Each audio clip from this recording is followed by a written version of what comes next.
پہلا سوال جو میں آج آپ سے پوچھنا چاہتا ہوں، آپ اکثر یہ بات فرماتے ہیں کہ جب ہم توبہ استغفار کرتے ہیں تو اس میں اللہ سے متعلق جو حقوق ہیں،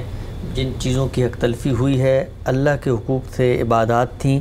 ان کے بارے میں تو معافی مل سکتی ہے، لیکن جو بندوں کے حقوق ہیں وہ ان کو ادا کرنے پڑیں گے، ان کی تلافی بھی کرنی ہے۔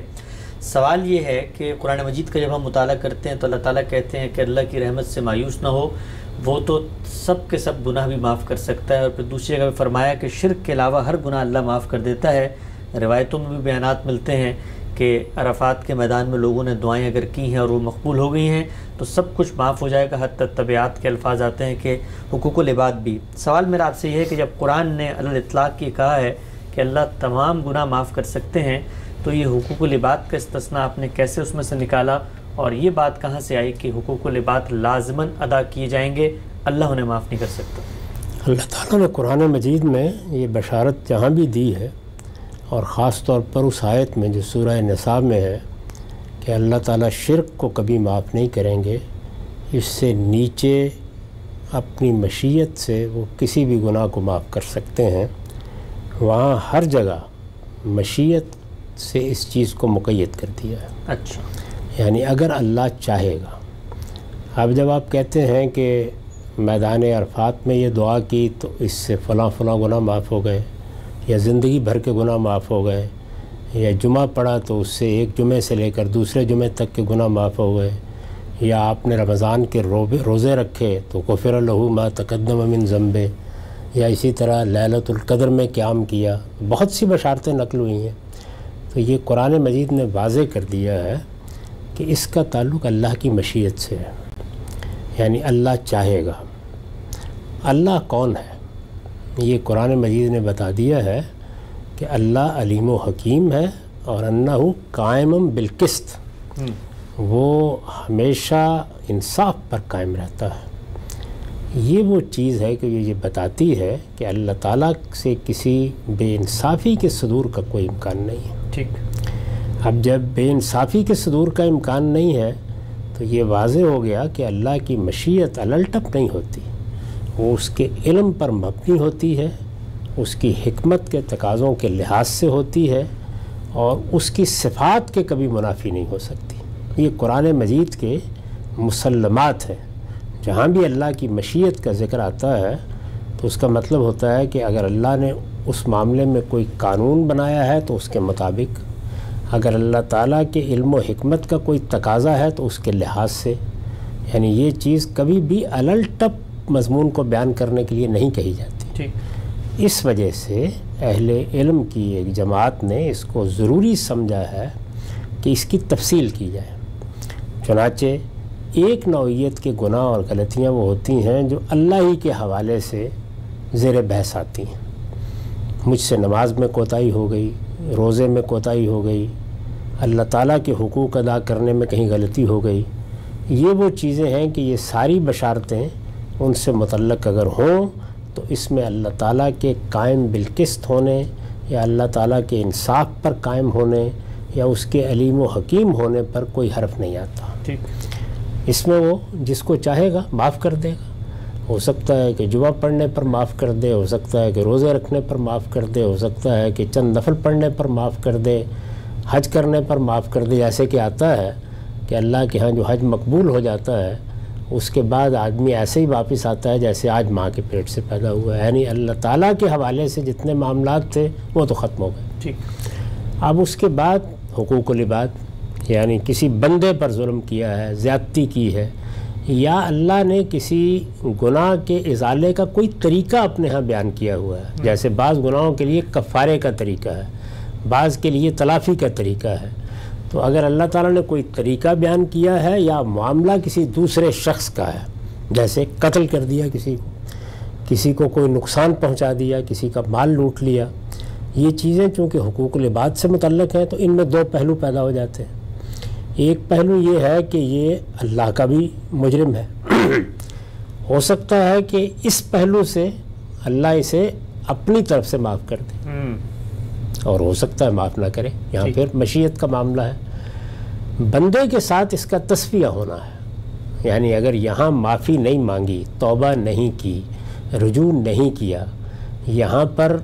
تلافی کی جو صورتیں موجود تھیں وہ اختیار نہیں کی، ازالہ نہیں کیا،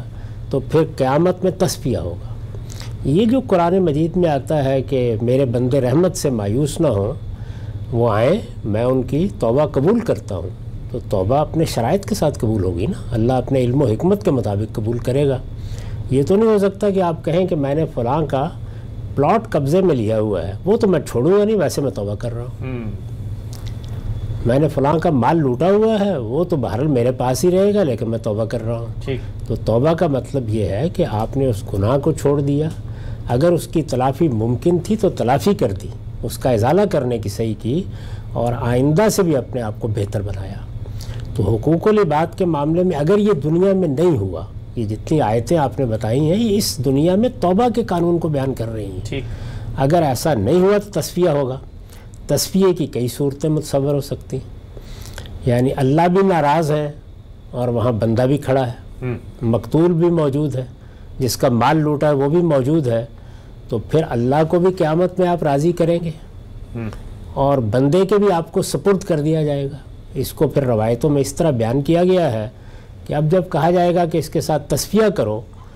تو پھر اس پر ہے نا وہ کیا کرتا ہے، وہ معاف کر دیتا ہے، اچھی بات۔ وہ نہیں معاف کرتا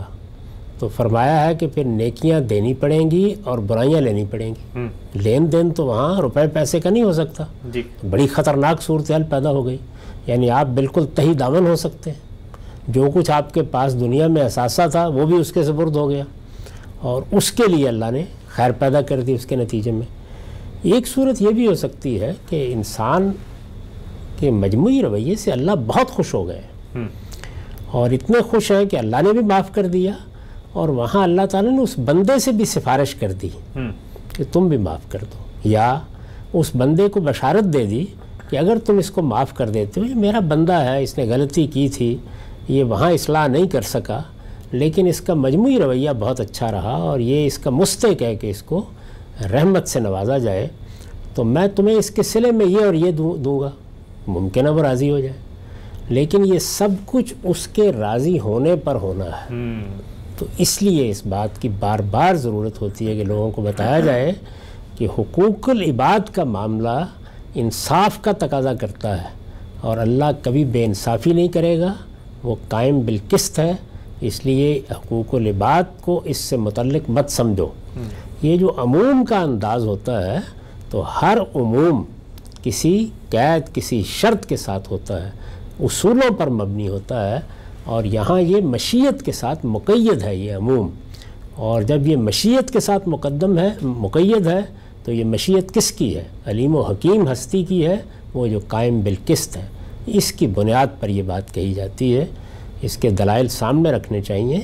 البتہ کوئی شخص اگر اس میں اختلاف رکھتا ہے تو علمی معاملات میں اختلاف کو بیان کرنے کا طریقہ یہی ہوتا ہے کہ آپ اپنی رائے دلائل سے بیان کر دیں، سمجھ میں آ جائے گی، لوگ قبول کر لیں گے۔ اس بنیاد کے اوپر اختلافی معاملات میں کوئی شدید رویہ نہیں اختیار کرنا چاہیے۔ ٹھیک ہے، ہم سے بات بہت واضح ہوئی۔ ایک ضمنی پہلو میں چاہتا ہوں اس کو بھی ذرا واضح فرمائیے گا۔ حقوق العباد تلف ہوئے ہیں کسی شخص سے، لیکن اب ازالے کی کوئی صورت ممکن نہیں ہے، مثلا اس نے کسی کا مال لیا تھا، اب وہ کھا گیا ہے، خود اس کے پاس ادا کرنے کے لیے نہیں ہے، یا جس بندے سے جا کے معافی مانگنی تھی غلط رویے پہ وہی رخصت ہو چکا ہے، تو یہاں پر بھی شریعت کا وہ اصول کہ لا یکلف اللہ نفسا الا وسعها کہ اب تو اس کی قدرت ہی میں ایک چیز نہیں رہی کہ وہ تلافی کر سکے، تو یہ بھی کوئی عذر بن سکتا ہے کیونکہ اب تو تلافی کا کوئی امکان ہی نہیں باقی۔ دو بنیادی اصول ہیں، وہ بھی قرآن مجید نے واضح کر دیے ہیں، وہ یہ کہ عبادات کے معاملے میں اگر کوئی مشکل پیش آ جائے تو اللہ نے رخصت کا طریقہ اختیار کیا ہے، یعنی مشکل پیش آ گئی، مشقت پیش آ گئی، جیسے آپ کو پانی نہیں ملتا یا پانی کم ہوتا ہے یا مریض ہے تو آپ کو کہا جاتا ہے نا آپ تیمم کر لیں، تو عبادات میں رخصت کا طریقہ ہے۔ یہاں حرمتوں کا سوال ہے، کسی کا مال لوٹا ہے تو ایک حرام کام کیا ہے نا، کسی کو نقصان پہنچایا ہے، گالی دی ہے۔ حرمتوں کے معاملے میں اضطرار کا اصول ہے، یعنی آپ مجبور ہو گئے،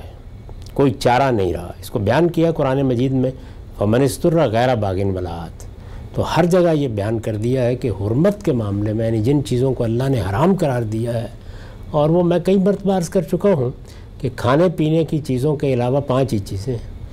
آپ نے فواحش کا ارتکاب کیا ہے، آپ نے کسی کا حق مارا ہے، کسی کی جان مال آبرو پر زیادتی کی ہے، شرک کیا ہے، کسی بدعت کا ارتکاب کیا ہے، یہ ہیں وہ حرمتیں۔ تو حرمت کے معاملے میں استرار کا اصول ہے، اس وجہ سے اس کا فیصلہ بھی اسی بنیاد پر ہوگا کہ اگر تو واقعی آدمی ایسا مجبور ہو گیا تھا، واقعی تلافی کی کوئی صورت نہیں تھی، تو امید ہے اللہ تعالیٰ معاف فرما دے گا۔ لیکن اپنے آپ کو اس کی بنیاد پر معذور ٹھہرا کے اطمینان سے نہیں بیٹھ جانا چاہیے، دعا کرتے رہنا چاہیے، معافی مانگتے رہنا چاہیے، اور اس کے لیے بھی تیار رہنا چاہیے کہ ممکن ہے کہ قیامت میں وہ اپنا مقدمہ پیش کر دے، جس کے ساتھ زیادتی ہوئی ہے تو وہاں پھر تصفیہ ہوگا، چونکہ رویہ اچھا رہا ہے، اللہ سے بھی معافی مانگی ہے، تلافی کی کوشش بھی کی ہے، تو اصل میں اسی طرح کے وہ معاملات ہیں جن میں آپ یہ توقع کر سکتے ہیں کہ اللہ تعالیٰ بھی سفارش کر دیں گے، اور جب اللہ سفارش کریں گے تو امکان یہی ہے کہ معافی ہو جائے گی، ورنہ اللہ تعالیٰ ہو سکتا ہے کہ بندے کو کچھ دے کر اپنی رحمت سے نواز کر راضی کر دیں۔ یہ سب صورتیں ممکن ہیں، ان سب صورتوں میں سے کسی صورت کا انکار نہیں ہے۔ انکار اس چیز کا ہے کہ یہ کوئی اطلاقی مضمون نہیں یا عموم نہیں ہے کہ اللہ تعالیٰ بس معاف کر دے گا، طے ہو گیا کہ معاف کر دے گا، یا کہا ہے کہ معافی ہو گئی۔ نہیں، حقوق العباد کا مقدمہ پیش ہونا ہے اور تصفیہ بھی ہونا ہے۔